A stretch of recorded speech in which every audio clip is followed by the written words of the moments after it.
So we're here to discuss midseason awards. I've done my All NBA first, second, and third teams. I have some honorable mentions for that.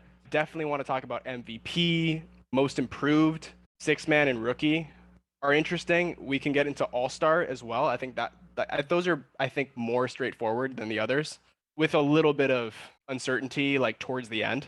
But I'm interested who your starters are. So where do you want to start, Danny? Take it away. Why don't we start with all-star starters? Let's do it. A great place to start. Okay. So in the West, I have Steph. We talked so much about him in the second half. It kind of feels weird saying him as the starter. But yeah, I still have him as a starter. I have Ja Morant. I have Nikola Jokic, LeBron James, and Karl Anthony Towns. All right, so I have the same front court as you. I had Ja Morant. Honestly, I really went back and forth between Steph and CP3 because the numbers with Steph are just so rough at this point. He's having the worst shooting season of his career.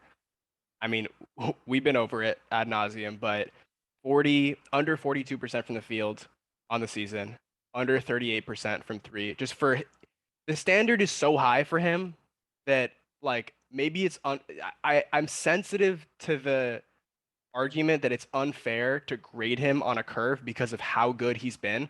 And I think that, so ultimately I went with Steph because I think that the impact that he has for this team offensively, it's more durable than just his shooting because the way that defenses are contorted by his movement and it just his presence on the court at all times, it hasn't really changed. Yeah, I don't think the gravity has changed very much. Yeah, like he hasn't lost the gravity even in spite of the fact that he's been shooting the ball terribly the past like 20 or so games. So he's still having that same effect. He's making his teammates better in a way that no other player can. But I really think that Chris Paul has a strong argument. The more you watch Chris Paul, the more of an appreciation and the longer he does it for. He's like almost 37 years old at this point, and he's still like the best playmaker in the league. Just the way that he's able to uplift his teammates and the way that he is able to carry his team through the opposing team going on a run. You just are able to get through more adversity when you have Chris Paul on your team because he's such a steadying presence. He's so good at getting his teammates opportunities to score. And it's not just the assists, it's the way that he like empowers his teammates. It's the communication. It's the discipline. It's how he holds his teammates accountable. He's the best leader in the league. And I'm really not one to go crazy about intangible qualities that we can't really quantify on the court, but you see it every single. I mean, Chris Paul makes his team better to a degree that is not captured by the statistics.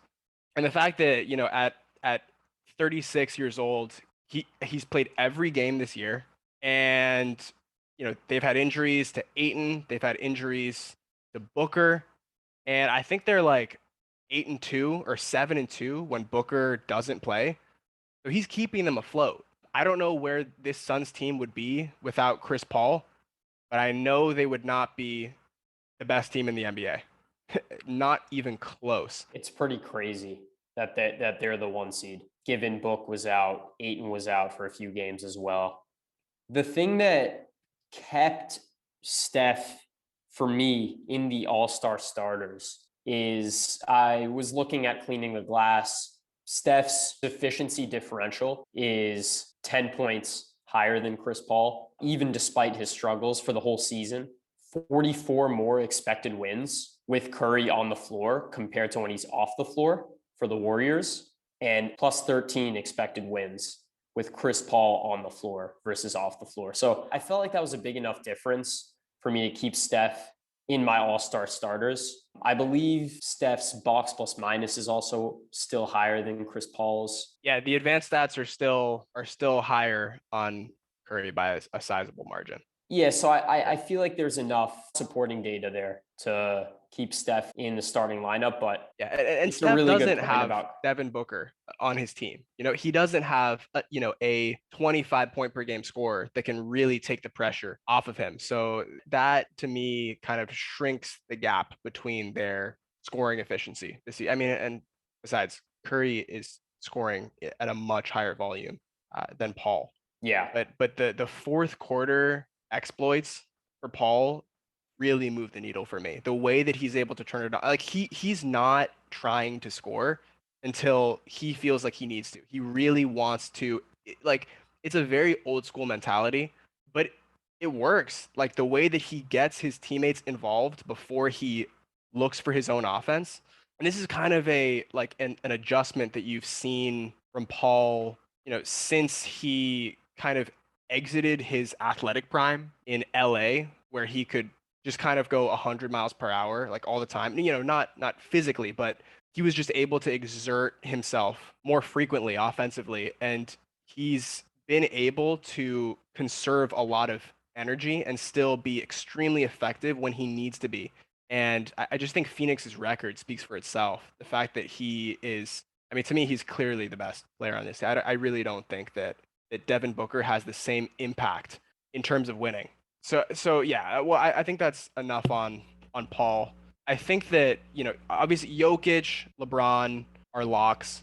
With Cat, there's an argument. Some people would say, throw Gobert in there. I think some people would argue for Draymond. I just don't think Draymond has been good enough offensively to really justify. I mean, he's obviously transcendent as a defensive player. He's one of the greatest defensive players of all time, and he's having a resurgent year.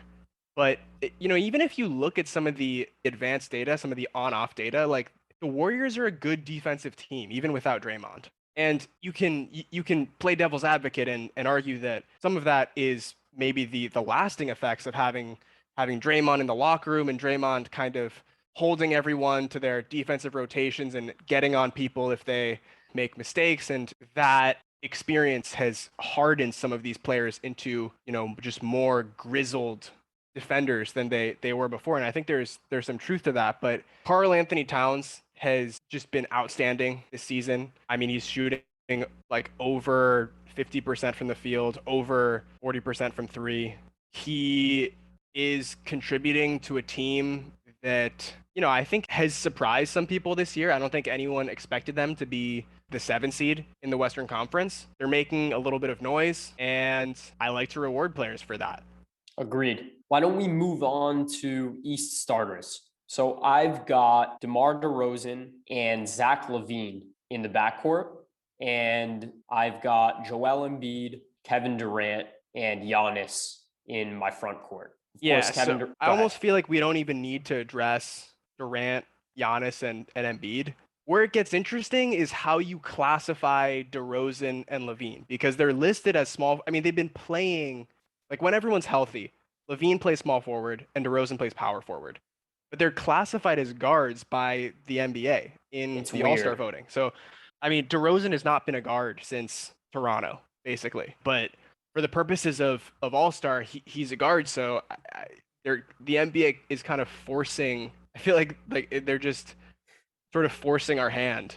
But it's convenient because I want DeMar DeRozan to be a starter, and whether or not he's a front court or backcourt player, I don't care. He's one of the 4 best players in the Eastern Conference this year. So this is tough for me because I really like what Zach LaVine has brought to the table this year. A guy that has taken a lot of flack for being a, good stats, bad team player, gotten a lot of shit for his defense. Nobody expected the Bulls to be this good. It's really a shame that they've been so hampered by injuries this year, but I don't think that many people expected LaVine could contribute at this level with this volume and maintain his efficiency on a team that is tops in the Eastern Conference, on a team that is a legitimate contender. So I've been super impressed by him. I love his shooting, the combination of getting. He's a 3-level scorer. He's able to get downhill, obviously with that explosive finishing package. I think he's one of the best movement shooters in the league at this point, and he can drill pull-ups and step backs from three, from mid range, just punishes you at every level defensively. But Trae Young is putting up absolute video game numbers right now. I mean, he's having the best season of his career statistically. And it's really tough because yeah, like he's his numbers are basically what James Harden averaged in 2018 in his MVP season. But the team has been disappointing. They're 12th in the Eastern Conference, and the Hawks really go where Trae Young takes them. Like the Hawks are kind of synonymous to Trae Young in the same way that the 2000 Suns were synonymous to Steve Nash. Like he is that team. He is that offense. But he is not a player that's going to be able to carry a defense. They've been the second best offense in the league this season by offensive rating, 114 points per 100. They've been the second worst defensive team in the league this season. So I think it's really tough to reward the best player on a team that has been disappointing this season, has not lived up to expectations. But at the same time, I don't know how much more you can expect out of Trae. And I think that the defense needs to improve. It's not just the lack of size and physicality. He has a lot of mental lapses where he'll just kind of zone out and ball watch, allow his man Totally. to cut back door, get an open shot, grab an offensive rebound. He doesn't box out. I think the team is 10 possessions, 10 points worse per 100 on defense when Trae's on the court. But man, is he good offensively. I mean, we were talking about the way that Steph could punish mismatches. Like that, Trae has that this year. Like if he gets a big on him, I mean, you may as well just run back to the other side because he's hitting a step back three or getting downhill. And his passing is so good. He consistently hits those hit ahead lob passes, touchdown passes from way out behind the 3 point line, from half court, in transition, out of the pick and roll. He's been really good from mid range this year too. Like he just kind of doesn't have any weaknesses as a scorer. So I think that the one thing with Trae offensively is limiting turnovers. But with the amount of offensive responsibility that he's entrusted with in this situation, I just don't know how much better you could possibly do offensively. I actually changed my mind. I do have Trey in for Zach Levine. His individual contribution to the team's defense over the years, I don't feel like I don't feel like that's changed very much, especially from last year to this year. But the team is doing a lot worse, and he's having his best offensive season. And we were already talking about. I don't know if Trey was already an All Star starter last year or the year prior, but we were at least already talking about him as an all-star starter. And again, Trey's efficiency differential is considerably higher than Levine's at 7.3. Levine's is just barely positive. There are enough supporting points there to justify having Trey as a starter. Do we want to get into the bench for both all-star teams? Yeah, for sure. I think that's actually where it gets a little bit more interesting. All these other starters, we're gonna touch on them probably in All NBA and MVP. Like DeRozan, Durant, Giannis, Embiid, LeBron, Ja, Jokic. I think those guys are all gonna come up in those conversations. So we can kind of table our analyses of them for a bit. All right, so starting with the West, I think the no-brainers are Chris Paul, Rudy Gobert. I really like what I see from Donovan Mitchell this season, even though the Jazz are just kind of a frustrated. I mean, how many years are we going on now where the Jazz are, when healthy, the best offensive team in the league, and nobody outside of Rudy Gobert offers any resistance defensively, and inevitably Gobert gets blamed for it. I think people are finally coming around to this perspective now, but there's only so much that one player can do defensively. If all four other players are allowing dribble penetration just constantly, there's only so much that you can do as a rim protector. You can't stop every drive to the basket. So I think Gobert is a transcendent defender. Like I said, you can make an argument for him as a starter. I kind of like honestly, this is wrong-headed of me, but I kind of prefer for my starting all-star lineups to resemble an actual lineup that you would put out. So I like Towns as a spacer next to Jokic, and I do think that the Towns has overall been a more valuable player this season. But Gobert is pretty much single-handedly keeping that defense afloat. Without him, it just completely falls to pieces. So I think you have to give him credit for that. I have Draymond, Devin Booker, more on Donovan Mitchell later because I didn't really get into that. But I do think that he's taken another step forward this season. I'm curious about your thoughts on that. So the last two players, 11 and 12, are where it gets interesting to me, sort of on both teams. Who did you have for your bench players? Any differences? So far, agree with everything you've said. You had Chris Paul, obviously, Rudy Gobert, the two guys we kind of were considering having as starters. And then Draymond, no disagreement. Anybody else I'm missing that you mentioned? I had Mitchell and Booker. Yup. I think kind of no-brainers considering how good those teams have been and how much their respective shot creation contributes to the success of their respective teams. Yep. Yeah, so no disagreement with those two either. I have to throw Luca in here. He's played 32 games this year out of about 40, maybe a little bit more than that. But I would feel silly leaving him off. And, I do feel like though he's having a little bit of a down year as a scorer this year, shooting 43.7% from the field, 29.1% from three, compared to 35% from three last year, 47.9% from the field. The 29 from three is just a killer. It really is because he hasn't really decreased his volume all that much, has No, he? he's shooting 8 a game. Right. Yeah, I No, I couldn't I do. couldn't bring myself to put Luka on my team. I mean, he's missed a bunch of games, but that I can overlook if you've just been unbelievable while you're on the court. Like Jimmy Butler, for example.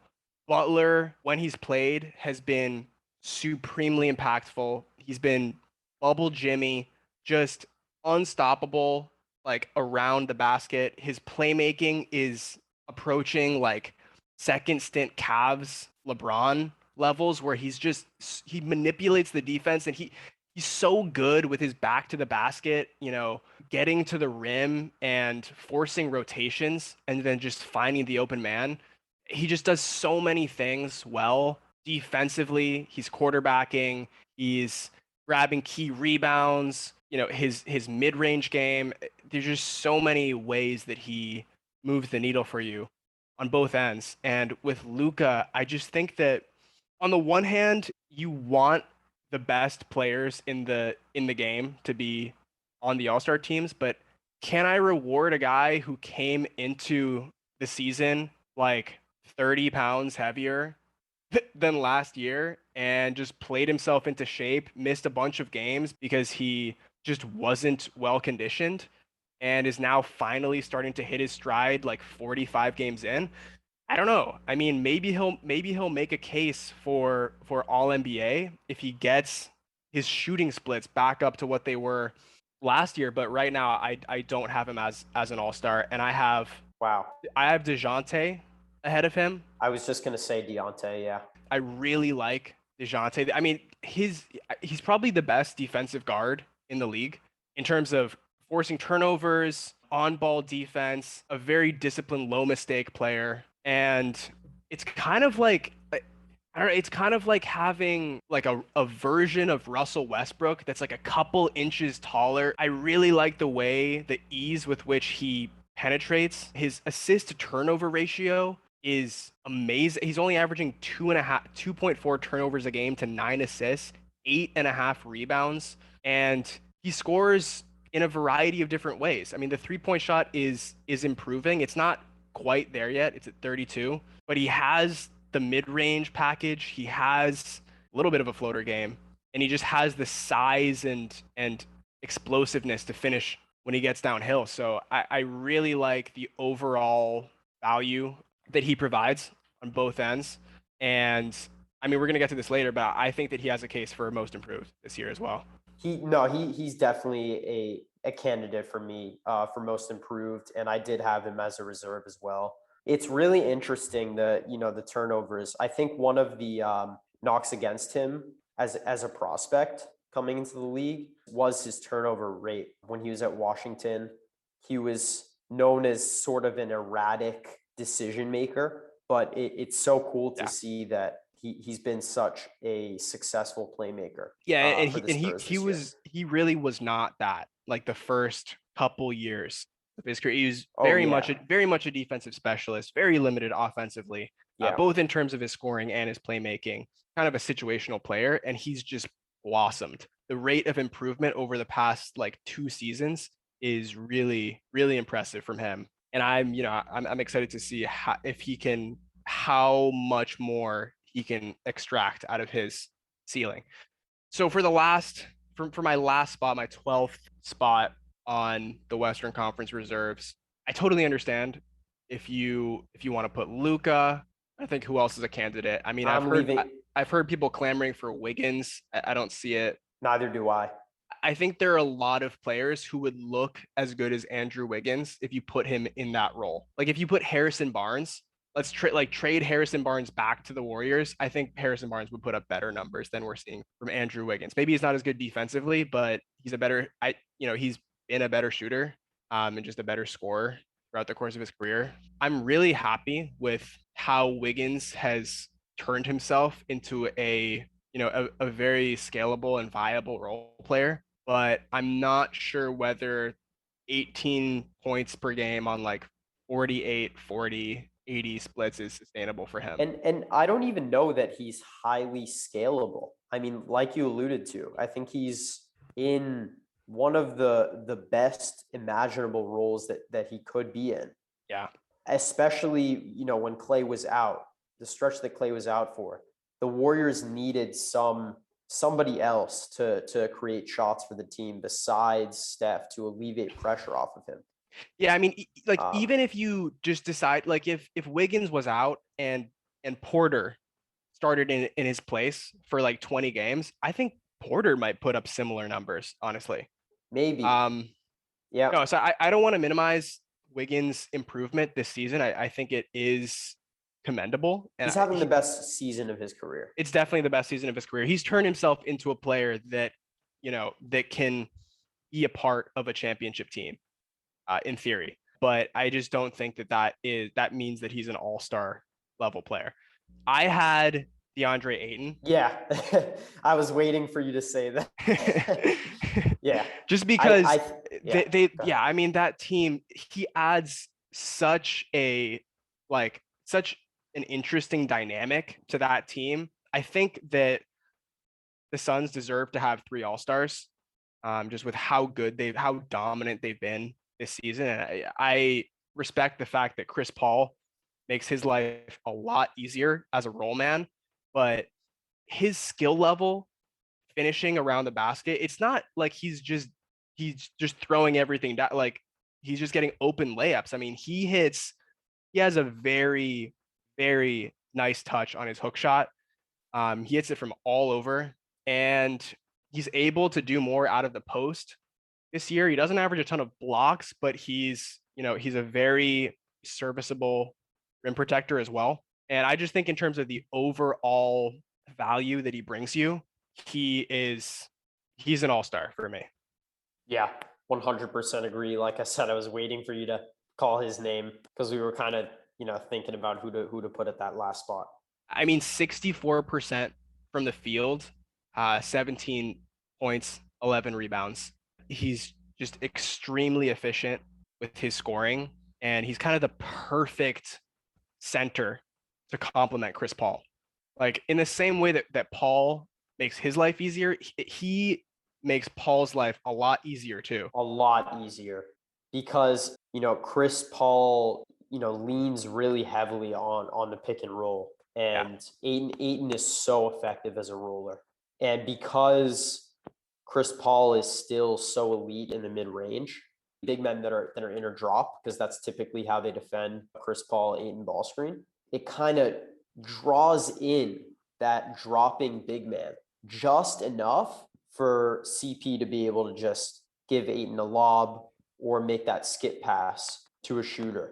Yeah, it's It's Aiton's really gravity as a lethal. roll man. He really he's able to compress the defense when he doesn't even have the ball because of the threat of him finishing, or getting, establishing post position. And when when he gets in close, he doesn't even have to be like sealing his defender underneath the basket. I mean, he shoots 82% at the rim, but 3 to 10 feet, 58.2%, mid 40s on mid range jumpers. He is extremely skilled for a 7-footer and just very versatile as a scorer. All right, do you want to Totally. talk about Eastern Conference reserves? Yeah, let's get into that. It's deeper than the West reserves. It is. There's more viable candidates for me. There were Yeah. more guys that I had to think about, like, do I want to include them? So the guys that I included, the guys that I think are locks, and even this is arguable, right? But the guys that I think are locks are Jimmy Butler, Zach LaVine. To me, Fred VanVleet is a lock. He's having his best season scoring the ball, and he hasn't really lost a step defensively, which is really hard to do. Shooting very efficiently. Dude, he's hitting 4 threes a game on over 39%. And these are like tough threes. He self-generates like 40% of his threes, which is a ton. This is his most efficient scoring season. He's averaging 7 assists per game, also a career high. I just think, he just does so much to elevate Toronto. It's kind of a similar effect to, like, there are certain point guards that just allow you to weather more adversity. I think that Chris Paul is the best example of this, but Darius Garland has some of that effect. Kyle Lowry is definitely one of those guys. I even thought about including Lowry in my short list for guys, but the stats just aren't quite there. Yeah, so I have Jimmy, LaVine, Van Fleet, and then honestly from there it gets a little bit more murky. So you have Drew Holiday, you have Darius Garland, you have Jarrett Allen, you have Pascal Siakam, Miles Bridges, Domantas Sabonis, Jason Tatum, Jaylen Brown. You can throw Evan Mobley in there. I personally don't think that he's at that level yet. He certainly will get there. So I had honestly, this is so tough. But I have Jimmy, Zach, Fred. I have Darius Garland and Jared Allen, and Agreed. then I have Miles Bridges. And honestly, this last one, I don't know whether. So I even forgot about Lamelo. Lamelo has a case for sure, but I think that last spot either has to go to Pascal Siakam or Jason Tatum.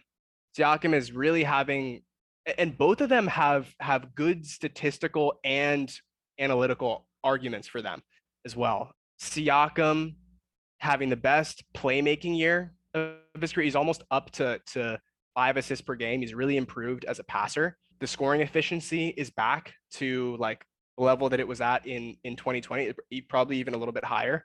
And he just kind of gives you a little bit of everything. He rebounds, he grabs offensive rebounds. He's a solid kind of versatile help defender, switchable, scores in a variety of ways. The 3-point shooting isn't great, but it's been serviceable this year. And I think the one knock on him is that he's only played 31 games, so he's missed like about a third of the season. But it's so hard for me to say that Jason Tatum is an all-star this year just because of how that team is, like how much volatility offensively you see on that team on a night-to-night basis, and everything is running through Tatum. I think that he's kind of in the wrong role on the Celtics right now. I don't think that he's billed as a go-to, like a 1A, and he's just not, he doesn't have the ability to consistently create his own offense at the level where you can floor race a team to be even a league average offense. So I just think it's tough with Tatum, but I think overall, if you take my unhappy Celtics fan bias out of the equation, Tatum probably gets the nod. What do you think? So definitely Jimmy, definitely LaVine, definitely Van Vliet. I agree with Garland and Jarrett Allen. Garland is I mean, we'll get into most improved player later, but I mean, it's a very similar he, argument to like Paul and Aiton, right? I mean, just yeah, the fact that they've carried this like, and that is the tandem, the pick and roll tandem. Garland has just been unbelievable this year, both in terms of scoring and like even when his shot is off, what I love to see about players where even if they're not shooting the ball well, they can still have an impact on the game. And like there was a night where I think he shot like 3 for 12 from the field against Utah, but he had 10 rebounds and like 13 assists. And he just finds a way to make winning plays. So I love that about him. His shooting is from three, from mid range. He has the floater game. He has a really diverse offensive package for a guy that is like 21 years old. And I mean, Allen is just it's kind of like a version of Rudy Gobert, honestly. He just dunks everything around the rim. Incredible finisher, lob catcher. amazing rim protector. Yeah. Yeah, he's having an amazing year. They're both MIP candidates as well. I think there's enough for that to be justified. So now we have two. I have two more spots to fill. So what do you think of Bridges? So I think this is kind of a hot take, right? But I think that Bridges is clear cut the best player on Charlotte. I think he's better than LaMelo. He's been better than LaMelo this year. We can look at the shooting efficiency. LaMelo 53.3 true shooting percentage. That's below league average. And yeah, Miles Bridges doesn't have the playmaking ability that LaMelo has. But he is actually a pretty decent passer, and he's improved as a passer. Miles Bridges shooting 57.7% true shooting, which is I think slightly above league average. And that's a pretty sizable difference there. Yeah. Also, he's played more games than 5 more games than LaMelo. There's not a huge difference, but it's something to note when the gap, I guess, is not huge in terms of the impact. So yeah, so I think I'm okay with putting Miles Bridges in there. I've got one more slot. Jaylen Brown missed about 10 games, but you and I have talked about this. We both think that Jaylen Brown right now is a little bit better than Jason Tatum. We've seen a couple games where the Celtics have run more offense through Jaylen, and sometimes the offense just looks more fluid. Jaylen is a better slasher than Tatum, and when he gets in the paint, he's usually got better playmaking opportunities than Tatum, who often, maybe not often, but isn't able to get all the way to the rim like Jaylen can, and kind of dances in the mid range sometimes, which is not as conducive to making plays for teammates. I think despite what the assist numbers indicate, that's something I've noticed about each of their abilities as passers. Also, Jaylen has been a considerably more efficient scorer this year. Yeah, that's important to know. I know Tatum has played about 10 games more than Jaylen. I am going to select Jaylen as in my last spot. Ooh. Yeah, I guess the thing for me, I like Jalen's game more than I like Tatum's, just because I do think that he fits better next to other great players. But I wonder whether Tatum, kind of like I was alluding to, would be more efficient and just more effective in a lesser role where he doesn't have to be the heliocentric offensive engine. Right, But I you feel know, in you're right. that Maybe case, it's a distinction without a difference, right? Because he seems to want to be that player. So it's kind of right, like saying like maybe Westbrook would be better if he cut without the ball, but he's not right, going to. exactly.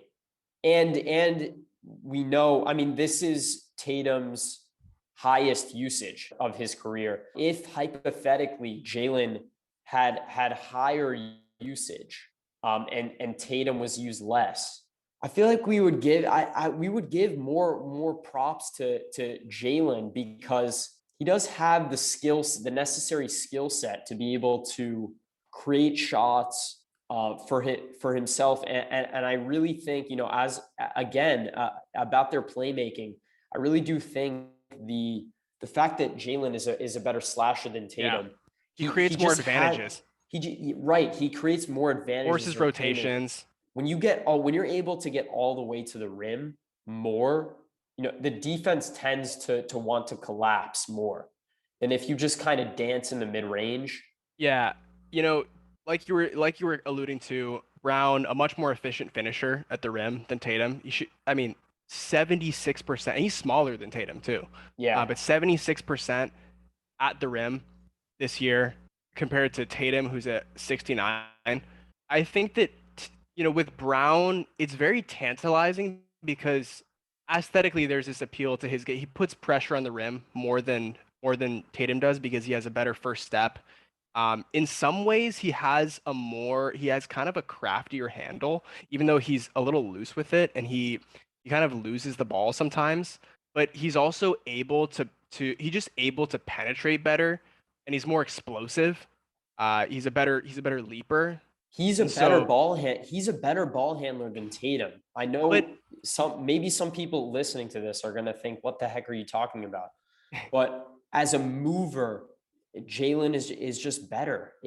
yeah, I feel like it's very clear to me the agility that Jalen has. His first step, his ability. He's got a really good crossover he could that get he's he able actually to can get get to the rim at into and will. out of so quickly. Like with Brown, I think the like we've seen flashes of him being able to play make at a higher level. When Tatum was out, he was doing that a little bit. But there were also there was also a game where when Tatum was out where he shot like Brown has some bad shooting nights, but Tatum has I feel like half of the games this season have been poor shooting nights from Tatum. The difference to me is that Tatum seems to have a higher ceiling as a shot creator in some ways, even though he's not as good at getting all the way to the basket. And sometimes the efficiency leaves something to be desired. He seems to have better vision as a passer, or maybe he's just more accurate on his deliveries. I'm not really sure which one it is, but the concern for me with Brown is that he's always hovered around a 1-to-1 assist to turnover ratio throughout his whole career and in college. So I just don't think it's a no-brainer that if you just give him more on-ball touches and you run the offense through Brown, you're going to have more ball movement, and it's just going to be a more crisp and free-flowing offense. I think that I agree. I agree with that. I don't necessarily think that. I feel like you would still have to give the off as a coach. I think Ime, if hypothetically that were to happen, there would still need to be a good amount of structure in place for Jalen, because I do feel like he's still naturally the kind of guy that wants to create his own shot more often than not. But in the games that I've seen Jalen take on more of the offensive burden as a playmaker, he's been more impressive at times than Tatum.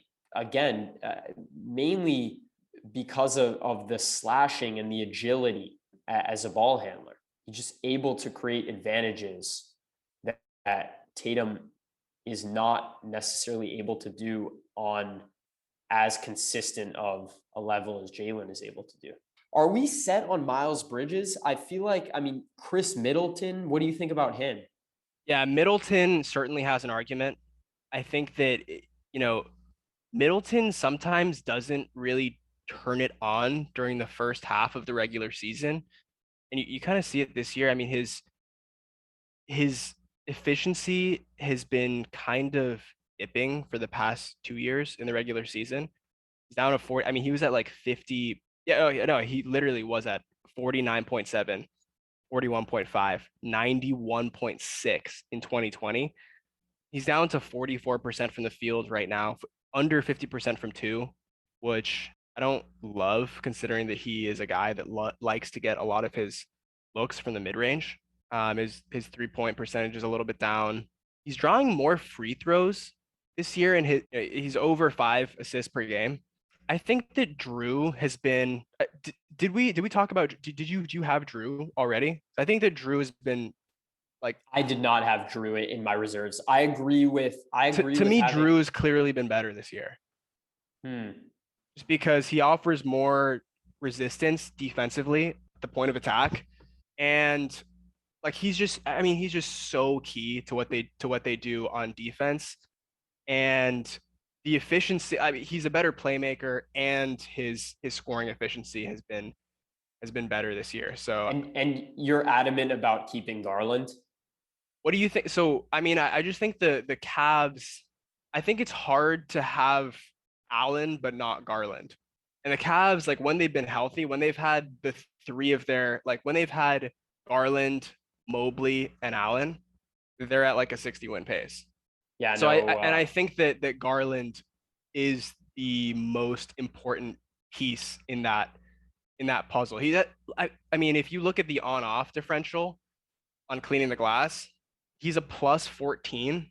Like they're 14 points better when he's on the court, and 34 expected wins added, which is just That's high. ridiculous. Yeah, the on off differential, that's higher than Chris Paul. I believe Chris Paul's is like 6 to 8, if I'm not mistaken. So that, I mean, that tells you something about Garland's impact. He just makes his teammates so much better. He's really a wizard with the ball, the way that he is able to find guys at the rim. He has such a good chemistry with Allen and Mobley. And I just think that like what would those players be and what would this team be without Garland? I mean, I think that they are, just a bottom feeder without him. He's kind of the Trey Young of this team in a way. Yeah. Okay. I totally agree with that assessment. I'm gonna keep Garland, Jarrett Allen, and I'm also gonna keep Jalen. That's fair. Tatum is out for me. Bradley Beal is out for me. His scoring efficiency has taken a big hit this year, mainly Yeah, from I three. didn't even consider him. Yeah. I'm not. Bridges is out for me. I'm gonna replace him for Drew Holiday and keep Chris Middleton. Would that put me at Okay. 7? Let's think. Jimmy Butler, Zach LaVine, Fred Van Vliet, Jalen, Darius Garland, Jarrett Allen. That's 6. Hmm. And I would put Drew and actually leave Chris Middleton out. Those are my 7 reserves. That's a good list.